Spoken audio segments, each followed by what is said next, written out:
and news and information, anything about activities iti provincial local government unit iti Kalinga. Tapos ti 19 kat nadangay tinaaramid nga community-based disaster risk reduction and management orientation. We target schools.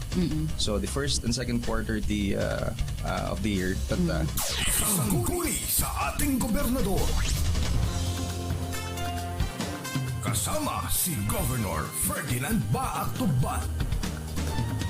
Isang guni sa ating gobernador. Radyo Natin.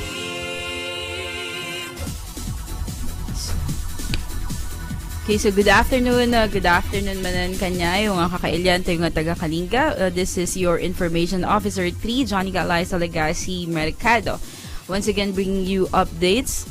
Yung weekly updates po from the Provincial Local Government Unit of Kalinga, and we are here for the sangguni sa ating Gobernador Engineer Ferdinand Baak Tuban nga ni Apo Governor tayo kat adda ijaya sukbot itata nga madama iti groundbreaking daytoy PLGU funded nga project ijay sukbot nga multi-purpose hall. So, hello sir, good afternoon po sa inyo, and good afternoon kan nagitoy agdingdinggagmat lang madamang agla-lunch. And of course, good afternoon din po sa ating mga listeners online while we are naka-live po tayo ngayon dito sa ating 103.7 Tabuk City Radyo Natin na Facebook page. Good afternoon po, tsaka po yung mga nakikinig dyan sa mga nagda-drive, nasa loob ng sasakyan nila, and dagito mo lang kakailan tayo nga adatoy na duma-duma nga munisipyo, kin dagito kakailan tayo nga adda abroad, and daytoy madandanon iti radyo natin. Ayan, so isang guni sa ating gobernador manen. So the time now is already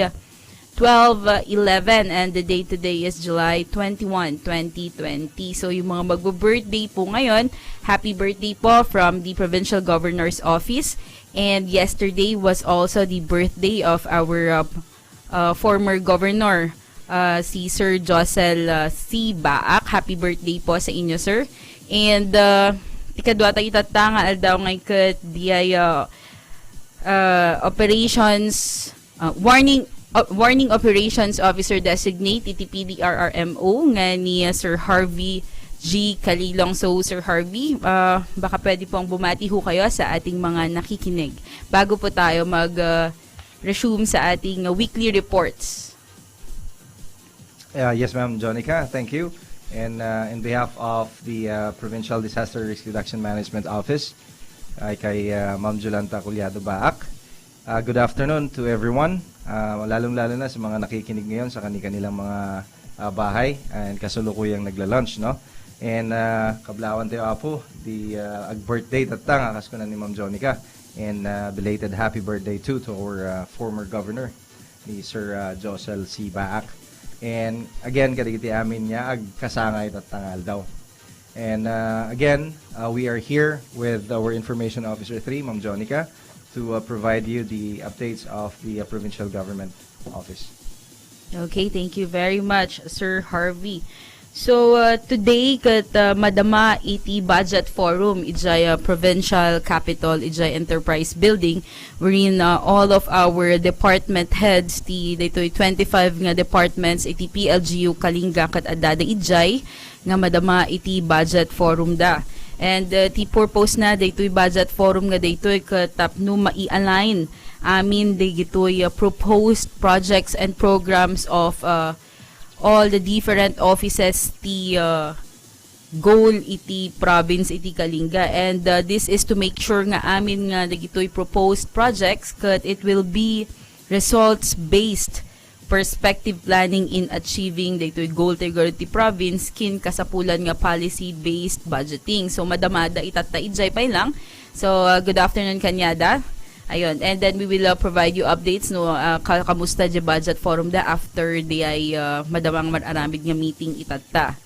And another kat dagitoy iti weekly updates iti PLGU Kalinga, but before that mabalin kayo lata nga ag gibati iti questions and dagay kayat yung idanon ito ya PLGU Kalinga through texting us, kung hindi man sila naka-live sa Facebook ngayon, you can text us dito po sa 0905-247-5300. Pwede mo naming sagutin ang inyong mga katanungan.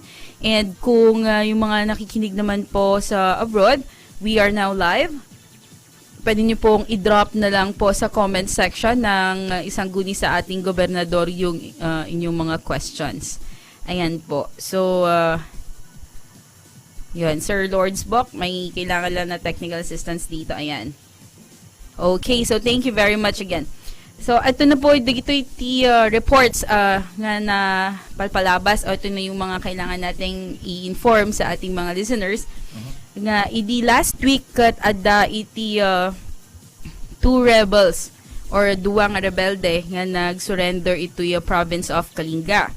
So idi last week kat adda ti nagpa-press conference iti Kalinga Police Provincial Office ket impresent da dagitoy duwa nga nag-surrender nga members iti militia ng bayan.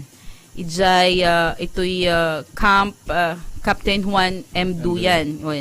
And the PGO information section was also invited. So napandag ito'y kakadwatay ijay also to witness and tapnumot lang maging way to inform dagito'y kakailyan tayo nga adda iti kakastoy nga mapaspasamak. So according to dagitoy nga members of militia ng bayan nga nag-surrender nga kat nag-decide da nga nag-surrender gamin marigrigatan da iti biagda nga rebelde ijay kabanbantayang and kunapay dagitoy nag-surrender nga kakailyan tayo kat awanan kano iti purpose da nga sumalsali da pay iti kakasjay nga grupo no saan kat they wanted to change tapno kahit damat nga tumulong iti gobyerno. And according matlang kini Police Colonel Davi Limong, in-assure namat nga dagitoy nga kakailan tayo nga rebels nga o itong mga rebel returnees nga daytoy ket suportaran isudan iti gobyerno. Kas kunamat lang ni Apo Governor nga itong mga rebel returnees natin ay susuportahan din ng PLGO Kalinga at tutulungan sila na makahanap ng ibang source of livelihood. So adamot lang dagitoy trainings iti test da nga naitad kinkwada nga kas patimot lang iti DepEd itong alternative learning system nga maitadmot lang kanyada and their beneficiaries. Ayun. So last week po yon adda iti duwang rebels nga nag-surrender.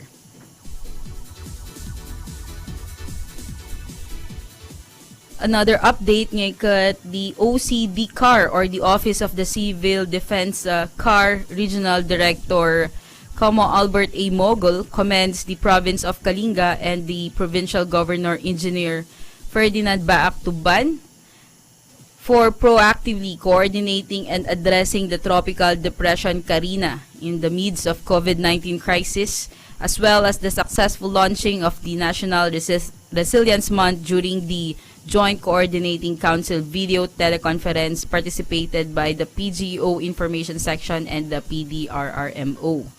So, nagtuiti may sa nga napintas nga damag ta of all other provinces kat maysa iti Kalinga nga kanayon nga madaydayaw iti OCD kat dakkel ti impact na daytoy kanya tayo kakaro dito ili tayo nga pinapansin tayo ng Office of the Civil Defense.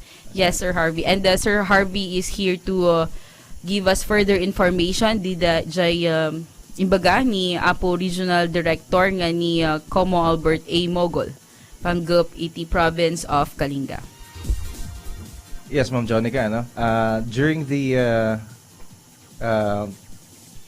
Regional Task Force Interagency Coordinating Council meeting, it was presented lahat ng mga ginawa at kasalukuyang ginagawa ng mga probinsya natin, and then they are sharing best practices in how we can address yung issue nga ng COVID-19, as well as how we can strategize kung paano rin natin i-handle itong mga incoming na natural disasters natin like tropical depression, converting into typhoon, ganon. Typhoon. Ano?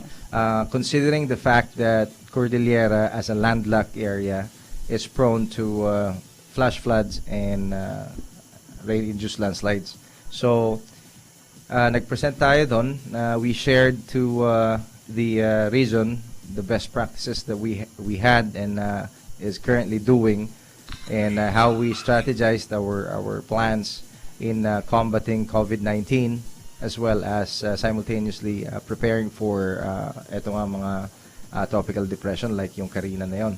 So the other provinces was actually amazed, and the regional director Director Albert A. Mogul was very happy on the output of the provincial local government, as well as in coordination with the national agencies who are members of the council. So we shared to them yung close coordination of all the council members, especially yung coordination natin with atong mga Department of DPWH, NIA, and as well as etong mga local LGUs natin, because in preparing or mitigating natural disasters amidst the COVID-19 crisis, alam natin lahat na medyo our manpower as well as our resources has been stretched, no? So with that, we highlighted yung paano natin how we send communication and how we receive communication, how we act on it, actually highlighted our best practices. And natutuwa tayo na nare-recognize ng ibang province yung mga activities natin na yon amidst all the yung naghahalo-halo ng problema. So ayun, we were commended, and then the provincial governor, Engineer Ferdinand Tuban, was commended because of how he handled and consistently handling situations like this. And we are actually, let me just take this opportunity, Ma'am Jonica, to congratulate as well yung mga players natin, like our municipal disaster risk reduction management officers and their team, as well as our city disaster risk reduction management and their team, for consistently, providing assistance, and not only providing assistance, but proactively doing their part in implementing and taking part of the COVID-19 activities that the government is implementing, and as well as taking part in making sure that the strategies and plans for that is laid out on their DRR plans for the preparedness measures for tropical depressions and typhoons are being implemented according to the plan itself. So maraming salamat po sa inyong mga ginagawa, at patuloy po nating pagtulungan na gawin ang ating mga plano para po lahat ng mga kasi we are still expecting a lot of tropical depressions. Matter of fact, right now there is an intertropical convergence zone that is affecting the Cordillera, and at this point with the intertropical convergence and the low pressure area that is affecting the country right now, and specifically Cordillera and Kalinga itself, nakakaranas po tayo ng ang sinasabi nga nilang panakanakang ulan or scattered rain showers. And based on experience and based on our topographical dito nga sa Kalinga, consistent rainfall, especially at in the afternoon and over the night, can actually induce or can cause rain-induced landslide. And we all know na pag nangyayari to, ang daming naiistorbo. Yes. Meaning transportation of goods and purchase of basic needs for the different municipalities, as well as transportation of augmentation or help to them can actually be hampered because of landslides and flash flood. And at the same time, the Provincial Disaster Risk Reduction Management Office is consistently aligning their activities to, sabi mo nga kanina, meron tayong current budget forum ngayon led by our budget office, as well as PPDO or Provincial Development Planning Office. And again, let me just take this opportunity before we continue discussing about the plans. to congratulate yung PPDO team, no? They have been our partners for the PDRMO in strategizing and setting up, laying out plans consistent to the mission and vision of the provincial government office. And eto nga kanina, in-explain ni Ma'am Flor, di ba nung last ang ating mission vision was Kalinga Shines, right? Right now it's a shared governance, and again, personally I'm happy with the acronym right now because it specifically adds to the mission or connects to the mission and vision of the PDRMC. Kasi Ma'am Jonica, whether we like it or not, PDRMC as an office plays an important role to the government or to Kalinga itself. Because PDRMC, by its mandate under the Republic Act 10121, is an overseeing body for implementing yung mga strategy in mitigating and preparing and rehabilitating of ating natural disasters. Not only that, the PDRMC is an overseeing body in implementing all the projects and activities in capacitating the government holistically to become a resilient government. Resilient meaning we haantay yung impacted that much iti inyaman niya natural or man-made disaster. So those are the things that the Provincial Disaster Risk Reduction Management is continuously doing and researching on. Kasi gusto nating i-align ang mission vision ng ating gobernador sa ating mga programa. Yes. Para at the end of the day, ika nga is we are geared towards promoting Kalinga as a resilient province. And with all those activities, nare-recognize tayo ngayon ng region. And especially with the Office of the Civil Defense and the NEDA. And they are more than willing to provide assistance as long as we can provide, a holistic and yung specific plans, to mitigate all these disaster issues. And one of the highlights during that meeting was yung kung paano hinandle ang local government unit natin yung problema ng COVID-19 together with etong ang natural disasters natin. So, I'm encouraging everyone, especially from our government family, to continuously be part of all these plans and activities para tuloy-tuloy tayo pong magprogreso. And then our progress kasi Ma'am Jonica, is always aligned with DRRCCA or the Disaster Risk Reduction and Climate Change Adaptation. Kasi lahat po ng plano ng gobyerno natin ngayon, may it be national, regional, provincial, even to the barangay level, is always adapted to the climate change. Yan po.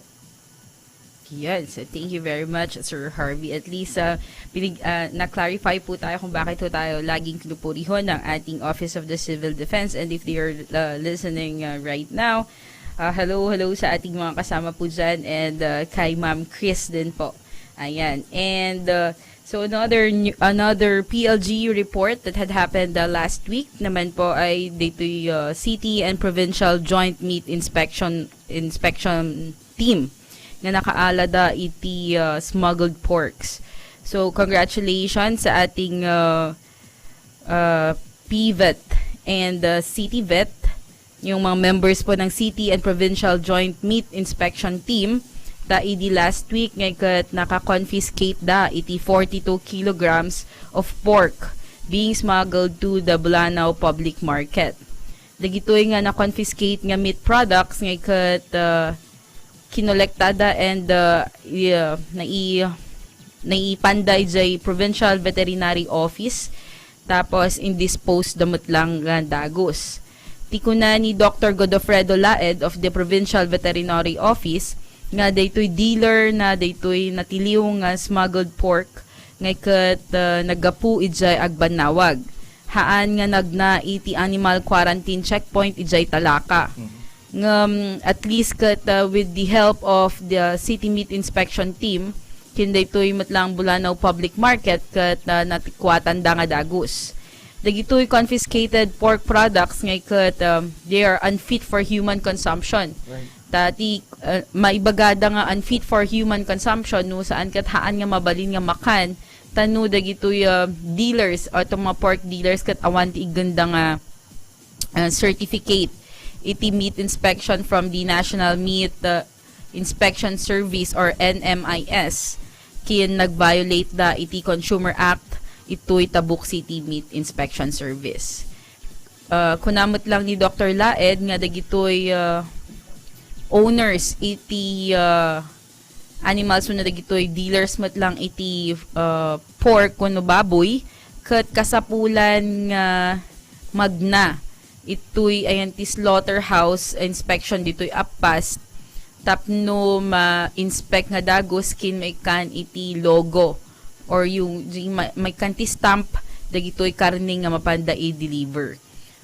Our PVET is also reminding dagitoy buyers, dagitoy consumers to be aware by checking the condition of the quality of the meat product bago da nga gatangan. So no kitaan tayo mat no haan nga fresh day karnik at haan tayo matlangan nga alaan ta adala ta dagitoy itong protection natin kasi sa mga ganitong cases yung mga hindi na fresh na karne nga may consume tayo kat agkos mat lang iti sakit kat haan mat lang I mean iti panag kay sa tayo mat lang iti tinulong tayo mat lang maging resilient o kaya mas maging observant sa ating mga pinamimili. That's right, Ma'am Jonica. And question lang, Ma'am Jonica, ano? So itong mga nahuli nilang meat na to, are they as in ready for delivery na yes. Hindi pa sila live karon? Hindi po. Okay. Papa. So kinuha na capture ito or kinuha ito ng ating PVET can indispose damat lang at that moment nga naala da DJ dito yung meat products dinispose din ito agad. Ayun po. So doon po yung updates coming from the PVET and the City and Provincial Joint Meat Inspection. So another PLGU report is the COVID-19 related updates. So last week, Sir Harvey, nag-report si Sir Jose Pardito Jr., ang ating surveillance officer from the Provincial Health Office. Nga iti last week kat iti province of Kalinga had the cumulative total number of 235 suspect cases for the period of February to July 16, 2020. The inga na itatakat at the tina-record iti province of Kalinga nga 9 nga positive cases wherein dito 9 nga positive cases nga dito Sir Harvey kat nalpasdan na discharge na po sila. And good news kasi kahapon, dumating yung swab result ng ating patient K09. Nga at itong si patient K09 is a female from Tabuk City and her repeat swab test turned out to be negative. So hopefully pagka natapos yung mandatory na quarantine at asymptomatic naman po itong si ating patient K09 kat numalpas na DJ quarantine period nga mandatory kat makaruar or ma-discharge to maten and for further observations. And the PIATF also aims to improve the statistical reporting system of the PHO by including the whole coverage of PUMs in the report to help in the monitoring activities.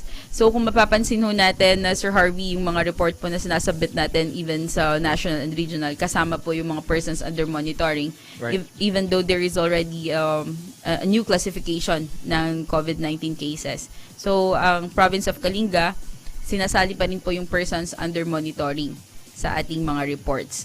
And let us inform our listeners kung ilan na po yung ating COVID-19 update as of July 19, 2020. Kahapon po ito. This is the province-wide update for COVID-19. So as of July 19, 2020, we only have 2 na COVID positive na active cases. 7 recovered. Tapos, ang ating current COVID-19 suspect ay 17, wherein 8 are admitted. Kanda gito'y na dumadumang hospitals and 9 are under quarantine or nandun po sa mga isolation units. Okay. And for the persons under monitoring province-wide, we have a total of 438. Sir Harvey, dito at the case investigation forms da. Who undergone case investigation forms. Yes. Yung mga na-fill up po. Opo, sila po yung merong case investigation forms. And pagka isa-isahin ho natin per municipality, ti Kaaduan kat of course Tabuk City Lata being the center of the province. No, Tibalbalan kat ada iti 42, Pasil 37, Lubuagan 64, Tinglayan 30, Tanudan 10, Pinokpok 67, Rizal 24, Tabuk City has 164 na persons under monitoring with 2 active COVID-19 cases. And again, yung patient K08 natin, who is a 30-year-old female police officer with travel history from NCR, is currently isolated and asymptomatic, and her repeat swab test taken last July 17, 2020 yielded negative results. So yes po. So those are the COVID-19 update from the province of Kalinga. Yes, Ma'am Jonica, no? That is indeed a good news. Pasingit lang po tayo, Ma'am Jonica, because we have followers as well, no? Yes, and okay. pa-shout out lang po sa mga taga KPH who has been really shared their valuable time in helping out sa ating COVID-19 activities, no? Led by Ma'am Marlene Tuban Dasyo. Duyan, I'm sorry. So there, and to Ferdy Nonog as well. And to Marvelyn Diaz and Michael Middleton, who are currently listening right now and providing feedback regarding implementations of DRR. And also yung ating mga kapulisan, sabi mo nga, the last case that we have is a police officer. Mm-hmm. And if you follow the news and the trending at this point, hindi nawawala po ang ating frontliners sa mga nai-impact or naapektuhan sa COVID-19 na yan. So, shout out po sa lahat ng frontliners natin. May it be a uniformed man, PNP or AFP or BFP or the provincial local government staffs or the medical staff. Maraming salamat po for doing your part in the implementation of our COVID-19 activities. You are all heroes in our books po. Maraming salamat. Yes, thank you very much sa ating mga frontliners. Ayan, so another update coming from the public transportation.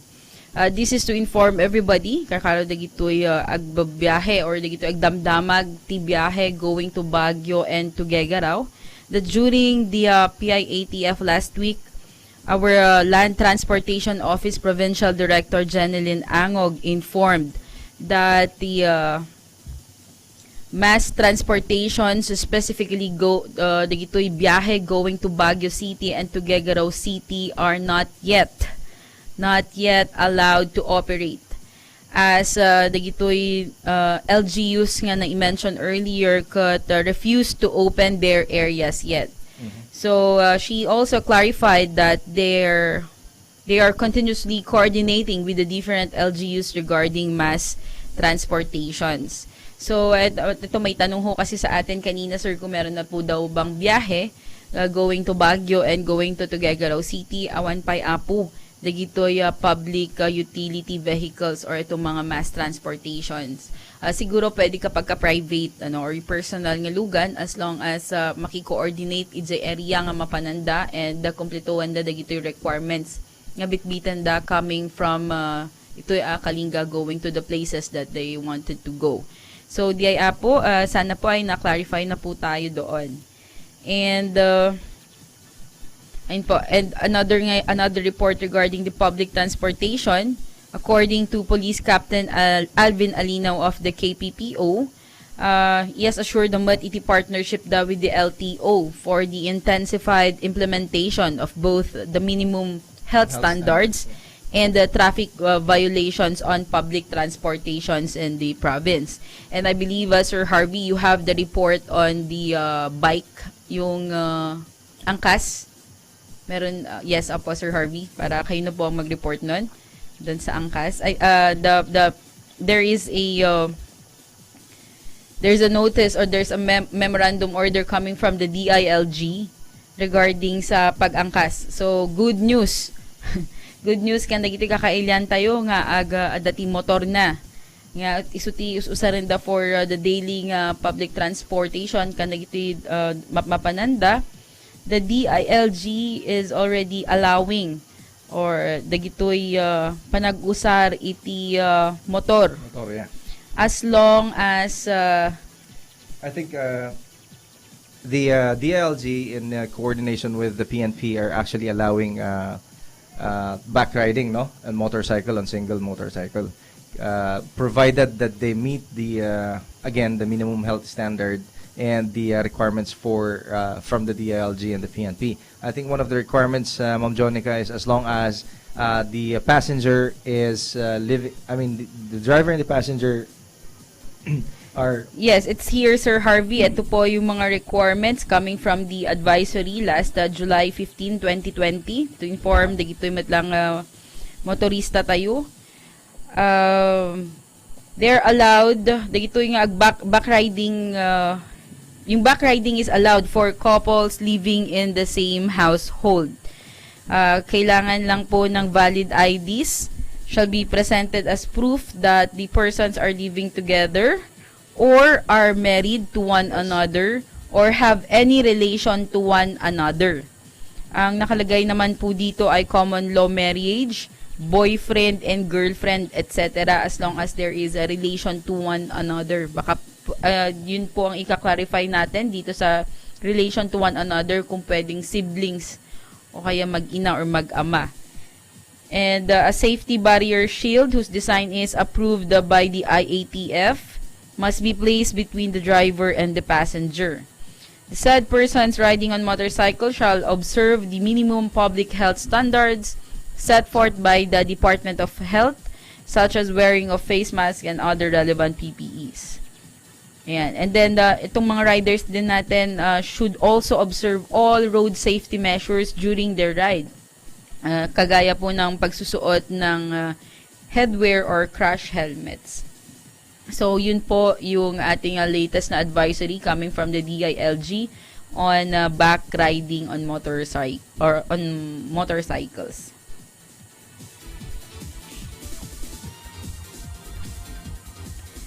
So, another news is that Kalinga Farmers Group received farm machineries yesterday, Sir Harvey. Ayan. So, congratulations sa ating mga Kalinga farmers na nakaawat iti farm machineries. Yes, ma'am. No, congratulations din po sa ating mga partners dyan sa CTDA and the provincial DA as well. Kasi malaking tulong po ito sa ating ating mga local farmers, especially that right now with all the COVID-19 crisis that we are facing, parang ang hirap na ng farming natin ngayon. But with all the activities from the Department of Agriculture, our Office of the Provincial Agriculture, no? OPAS, yes. OPAS, yeah, they are actually implementing plans and they are helping out our local farmers. And one of the good news is that yun nga po yung yung binigay nilang mga machineries. I was looking at it yesterday, Ma'am Jonica, and they are what we call the reapers, reapers and then tractors. Kasi at this point kasi mahirap na rin po ang mag-secure ng mga tractors because I think running rate right now per hectare or per hour. So congratulations po. Yes. Kahapon, dito'y from Department of Agriculture distributed 25 units. 25 units of various farm machineries and equipment to 5 farmers associations and cooperatives in the province during the agricultural machinery distribution for the province of Kalinga. Dito yung machinery distribution got under the RCEF mechanization program, and the distribution was held at the Capitol Hills in Calman. Yep. And dagitoy nga said farm machineries nga dagitoy were awarded. So dagitoy iti recipient Pinokok Farmers Livelihood Organization of Pinokok Pinokpok. Congratulations matlang iti San Pedro Agriculture Cooperative of San Pedro Rizal. Patimat lang itirang ay Agriculture Cooperative of Makutay, Rizal. Inambaran, People's Organization of Nambaran, Tabuk City. Kan daytoy binongsay Malinawa Savings and Loan Cooperative of Malinawa, Tabuk City. So isudag ito'y apo iti 5 nga farmers group nga naka-receive iti na duma-duma or dagitoy so dati nagigidwa ditoy 25 units of various nga farm machines and equipment. Ayan. So according to our provincial governor Engineer Ferdinand B. Tuban Idicalman during identity message na sapay kumatad datayo iti mangipakita kadagitoy komunidad nga daytoyen iti rugina. Kada tayo nga mannalon, anusan tayo iti agbibinadangken agtitinulong. So, our governor was there. Kat isuda kanda Sir Bakilan, iti nag-award ditoy. And of course, dito'y matlang Department of Agriculture PhilMec Director nga ni Dr. Baldwin Jalyorina. He also assured of more machineries to be awarded to farmer associations and cooperatives in the province. As this is the good news, Sir Harvey, as the DA PhilMec has allocated 40 million pesos fund for the Kalinga province every year. So next year kat addan tumanen. So according to Director Baldwin, he is encouraging the farmer beneficiaries to build a stronger camaraderie among them. So ang the new trend itatanga pandemic kat the farming and we are fortunate here in Kalinga tayo iti livelihood tayo yung agriculture. Yan. That's right. Yes, okay. So the turnover ceremony yesterday was graced by of course our governor, the DA PhilMec Director ni Dr. Baldwin Halyorina with the DA Regional Technical Director Dr. Danilo Dagyo representing Regional Director Cameron Odsi, Engineer Samuel Bayangan representing our Congressman Alan Jes Mangawang, and Tabuk City Administrator Noli Tenendero representing Mayor Darwin. And of course, our provincial agriculturist Domingo Bakilan was also there. Ayun. So, yun po yung mga weekly updates ng PLGU Kalinga. So, this morning kat adamanan iti advisory nga bimaba coming from the DILG regarding itong guidelines for barbershops and salons. Sir Harvey, yes. And ang sabi po dito ay allowed na po nga mag-perform ang ating mga barbershops and salons as long as they follow daytoy Minimum health standards. yes, minimum health standards nga nga 50% capacity pa rin po yung kanilang mga areas. So kung mapapansin natin dito sa mga barbershops and salons natin, yung queuing sana yun yung maiwasan, yun po yung sinasabi dito, yung sa pagpila na dikit-dikit. So kung mas maaari ho per schedule, dagitoy customers, yung mga regular customers natin would set an appointment with their barbers and yung mga kanilang mga stylists. Ayan. So, ito pa rin po, syempre, yung mga mandatory health standards and protocols na kailangang i-implement ng ating mga salons and barbershops. Yung strict implementation of no face mask and no entry policy. Syempre, yung provision of a rubbing alcohol, kakaroon dyan yung entrance and exit. Tapos, yung registration with Safe Pass or Stay Safe. O kaya yung pag-logbook. Kasi available niya yung mag-logbook lang po and they provide po yung mga kanilang details, yung mga honest details. And then, yung mga ating barbers and salons, they're also required to conduct a thermal scanning. Kandag ito'y personnel, pati lang itong mga suppliers na pumapasok sa kanilang mga shops. So, ang sabi dito, kapag ka 37.5 and above, ang inyong temperature cut, they will not allow you to come in. So, makes sense. Yes, opo. So, informing everybody na baka sumaksakit to tinakam na gito'y consumers o yung mga clients na biglang hindi pinapapasok. It's applicable to every public place. even in the provincial capital at saka yung mga markets o yung mga supermarkets na nagkakandak ng thermal scanning na kapag ang inyong temperature ay 37.5 and above, ngayon handa tayo nga pastrikan. So, ano san tayo nga agsublinto no medyo bumaba iti temperature tayo. Right. Ayan. And Ma'am Jonica, explain lang natin further kung bakit tayo nagre-register, no? Yes. Tapos kung ano yung content ng registration. Nagre-register po tayo para po sa ating contact tracing.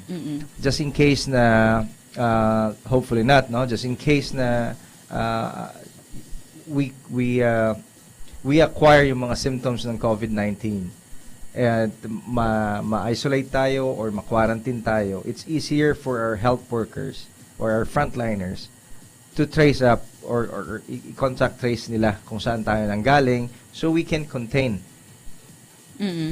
yung further ng COVID-19. Yes. DJ apo no apay nga kay sakulan and Ma'am Jonica not only public places, no? I've seen private establishments that they're doing the same thing.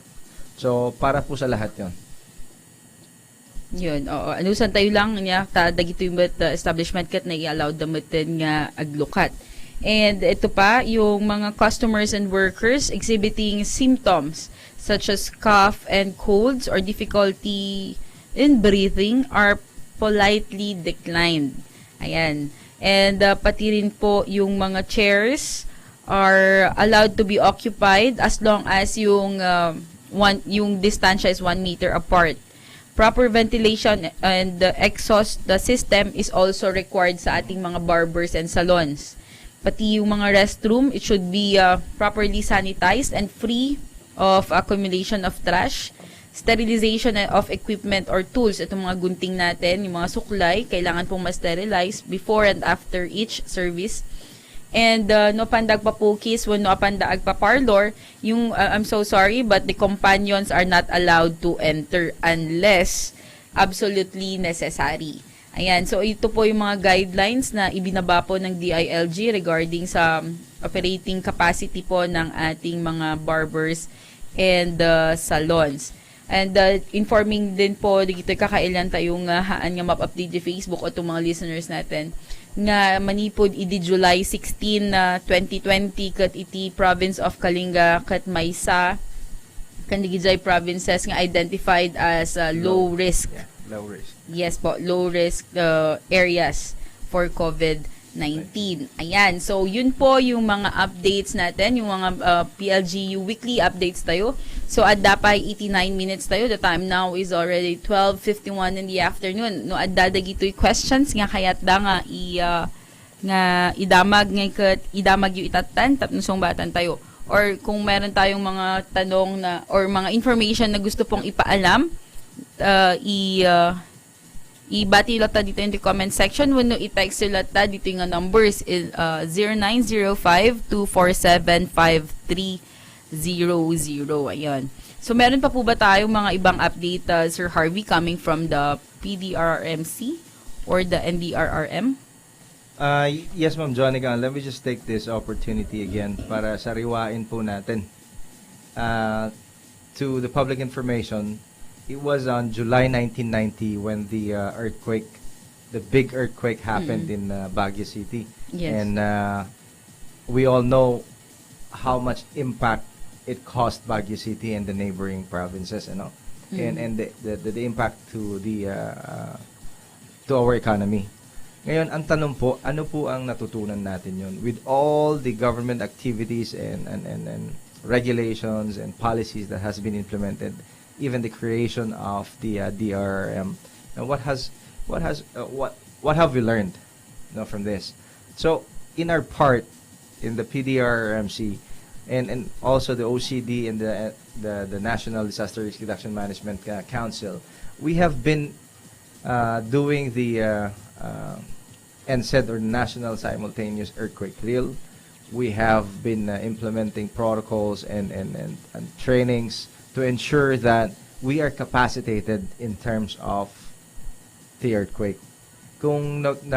If you have noticed before the COVID-19, quarterly po na ang ating earthquake drills. And not only that, nagkaroon na po tayo ng mga yung collaborative relationship with other departments or other agencies like PhilVox, Pag-asa, DOST. MGB, DOST. You know, this coordination and collaboration is always geared towards, you know, how we can strategically address or mitigate the impact of earthquake. Yan po. And lagi natin pong pinapaalala sa publiko that we are not only preparing for yung mga typhoon and everything. We are also preparing for fire. We are also preparing for, especially nga itong earthquake na to.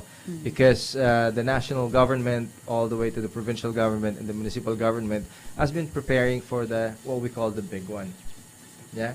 Because when this hits our province, talaga po, especially that we are a landlocked area, talaga pong malaki yung impact niya. Though we have a minimal faults in our province, but still, we are preparing for, you know, the worst impact that can happen. So, ayun po, sa ating mga listeners, no? Despite the fact that we cannot conduct simultaneous drills, earthquake drills, no? We are encouraging everyone to always, you know, be proactive in listening to radios, you know, dialing into their social medias and to television. Tsaka yung may mga webinars regarding Exactly. sa disaster attenderan ho kasi Yes, it's free mat DJ. Yes, ma'am. One of the programs of the OCD as well as the provincial disaster risk reduction management in coordination with other agencies are they have VTC or yung video teleconference or CBTS na sinasabi nga. And these are webinars that can help us capacitate ourselves or our offices to ensure that we are disaster resilient. Yun. So, thank you very much, Sir Harvey. Another good news po pala, Sir Harvey, na hindi natin nabanggit. Kahapon pala ay dumating yung resulta ng 80 na COVID-19 suspects tayo. And all of them are negative. Ayun. Yung apat, out of dito yung 80 nga dito, 4 ijay iti COVID-19 suspects. 75 mat iti persons under monitoring, tapos may sa ijay anti-result na di 80 di ay repeat swab test di patient K08. And tinapintas pa nga damag ijay kat day 25 among ito'y 75 nga persons under investigation nga naalaan iti swab test iti July 17 ngay kat negative iti resultada. Yung 25 po doon, yun yung close contacts ng patient K09. K09. So, negative po yung resulta nun. So, dagay makiamam mo siguro kini patient K09, yung families and friends niya na nakuha na ng swab test, at least kat mabang-aran dan nga maamuanda, nga negative po yung resulta ng mga nakuhanan sa kanila. Ayan. So, another, ito yung, dati damag dito yung Sir Harvey, nung mabalinan ba nga agbiyahe ti below 21 years old from low-risk province to another low-risk province.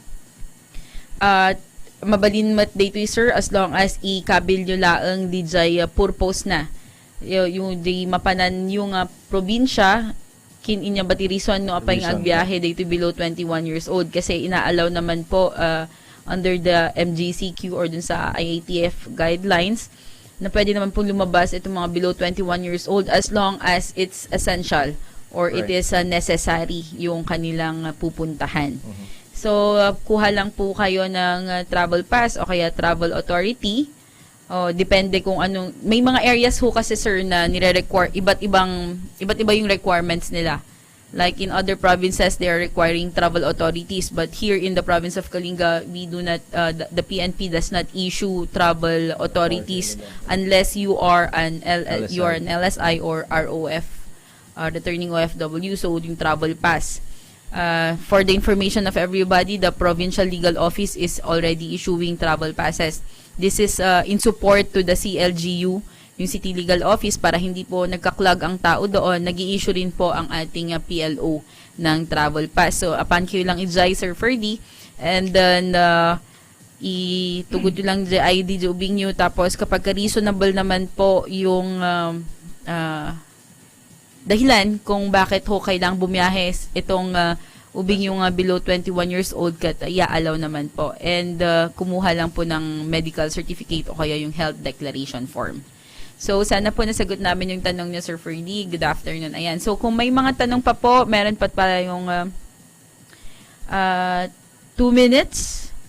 Meron pa po tayong 2 minutes. And yes, there's a reminder here po pala doon sa, ang July kasi is not only a Cordillera Month celebration, but it's a National Disaster Risk Reduction Resilience Month. Yes, National Disaster Resilience Month and yung Nutrition Month. Ayan. So,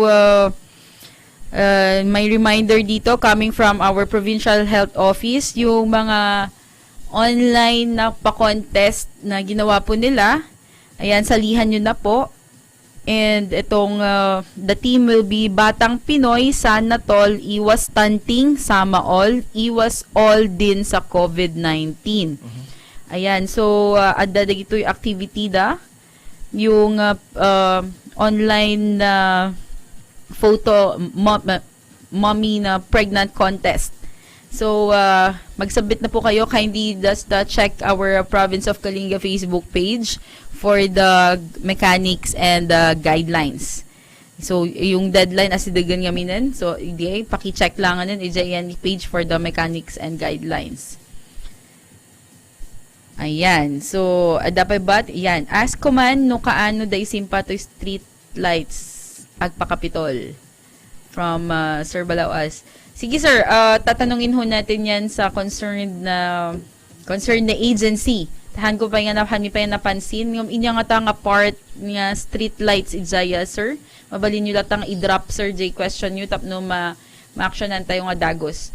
No kaano da nga isimpa and mabirukan tayo ino inyong lead agency or inyong office iti concerned. Para po at least kat maipakaamo ka niya da nga adagayam iti na pwede nga street lights. Ayan. So, yun po.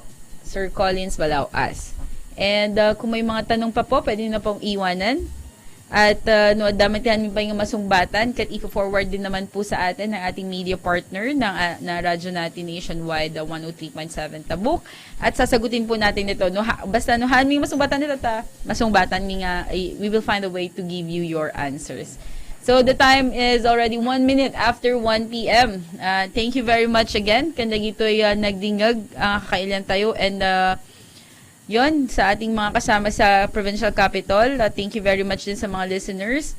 So, yun po. And, Sir Harvey, salamat po for joining us. Thank you, Ma'am Jonica, for the opportunity. Yes, okay. So, again, this is your Information Officer 3, Jonica Alaysa Legacy Mercado, giving you updates, weekly updates from the Provincial Capital. Kapag may mga katanungan lang po or may mga gustong iparating, please don't forget to like and share our Province of Kalinga Facebook page. So, TIT, pangalaan nyo latest nga details and the news from the PLGU Kalinga. And pag sa mga tourism activities naman or pag namimiss nyo yung mga tourist sites natin and anything about culture and arts of Kalinga, like and share lang po ang ating Kalinga Tourism Philippines. Anyway, yung mga balikbayan po na taga Kalinga, the City Tourism Office is offering balikbayan assistance sa mga gustong lumabas ng province. Ayun. So, yun po. Thank you very much again and good afternoon. So, we hope to see you all next Tuesday every 12 noon to 1 p.m. Dito lang po sa isang guni sa ating gobernador. Mula sa Provincial Government ng Kalinga. To give you updates, news, and information